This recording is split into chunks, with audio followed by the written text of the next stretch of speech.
Hi, Scott Mitchell here from the Silver River Museum, and today we're talking about growth in Florida.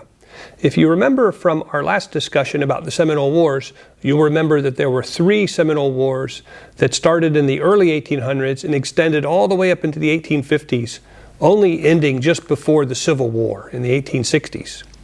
So growth in Florida really takes place throughout the 1800s, and it starts off pretty slow because Florida is still a very wild place.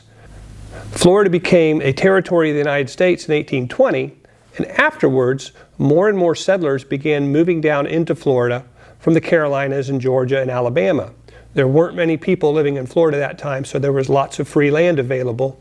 And in fact, if you could come down and homestead land, that means build a cabin and clear some fields to raise crops and maybe capture some wild cows or horses, and I'll tell you more about those in a few minutes. The government would actually give you the land. The government was trying to encourage people to move down and settle Florida so that it could become a productive part of the United States. By the time Marion County had become an official county in 1844, there were settlers starting to move into the area and build log cabins and carve out an existence on the Florida frontier.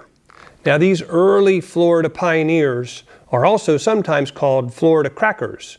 And cracker can mean different things to different people, but in the historical sense, the word refers to early pioneers that came down into Florida to settle the wild frontier and make a living for themselves. They were very independent, they were self-sufficient, and they basically hunted and fished and grew crops that they would raise on their farm fields and caught wild cows and wild horses and wild pigs that were left over from the Spanish explorers from hundreds of years before.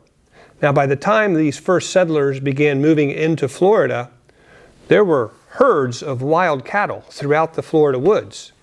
These were called cracker cows, and they were literally the descendants of cattle from the early Spanish explorers and the Spanish ranchers of the 1600s and 1700s.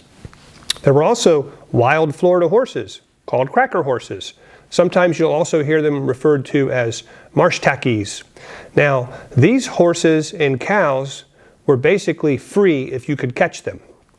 So early Florida pioneers learned quickly that they could catch wild Spanish cattle and sell them at market and make plenty of money, or they could actually catch these wild horses and tame them, turn them into horses for ranching, for working the cattle. Now, we know that if you catch a wild cow, you want to put your mark on it. This is a cattle brand, and if you read it backwards, it's basically two R's. They would heat the cattle brands up in a campfire till they were red hot, and then several people would hold down a young calf, and they would actually brand the mark of the owner onto the hide of the calf. This was a way for those early Florida ranchers to mark their cattle and show ownership. It wasn't easy to round up wild cows in the Florida woods. And so the Florida crackers, or pioneers, would use a cow whip, which they would crack over the heads of the cattle, and it would make a terrific cracking sound. It sounded like a rifle shot. And they also had dogs that would help to get the cows out of the bushes. They were called cow dogs or cattle dogs. And so between the cracking of the whip over the heads of the cows and the cow dogs nipping at their heels, they could get these cows to go where they wanted to, and they would round them up into huge herds and drive them to market.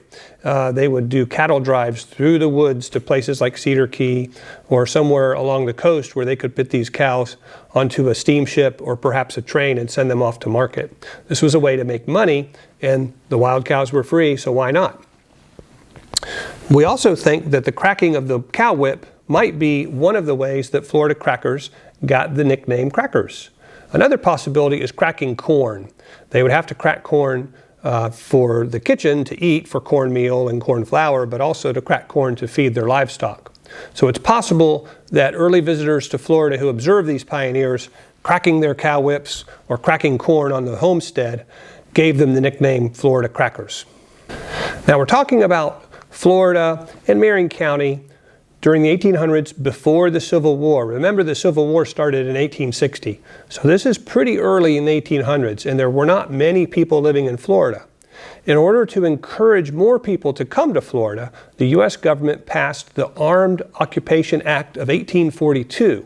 This was a law that said if a family moved to Florida and built a cabin and had some farm fields and stayed on the land for a certain period of time, that they would eventually be given 160 acres. About 6,000 people took the deal and moved to Florida.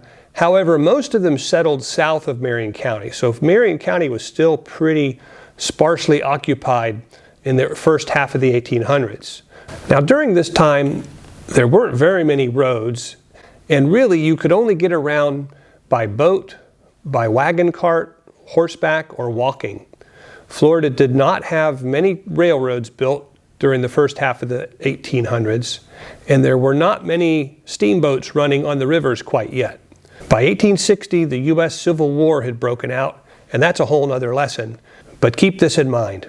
It put everything on hold for about 5 years. One of the people who really helped to develop this local area was a man named Hubbard Hart. They called him Colonel Hart. And right after the Civil War ended, he got a government contract to clear the Ocklawaha River of old logs and blockages and open it up for boats to come up the Ocklawaha to deliver the mail to the different communities that lived along the river.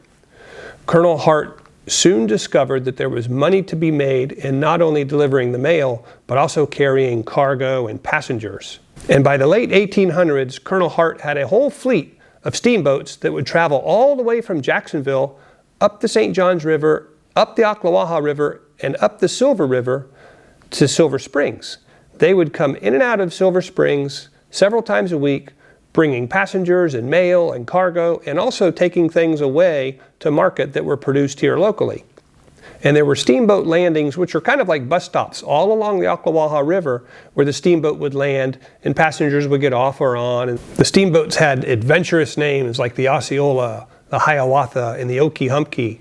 And some of them were 2 or 3 stories high, and they ran with steam-powered engines, kind of like a locomotive or a train. And they would burn wood. The wood would heat up water inside of a tank, which would produce steam, and the steam would make the engine go, and that would turn a paddle on the back of the boat, which would cause the boat to go up or down the river. That was how they were powered. So the steamboats worked with the railroads. By this time, railroads were beginning to be built across Florida. There was actually a train station at Silver Springs that was right next to the steamboat docks.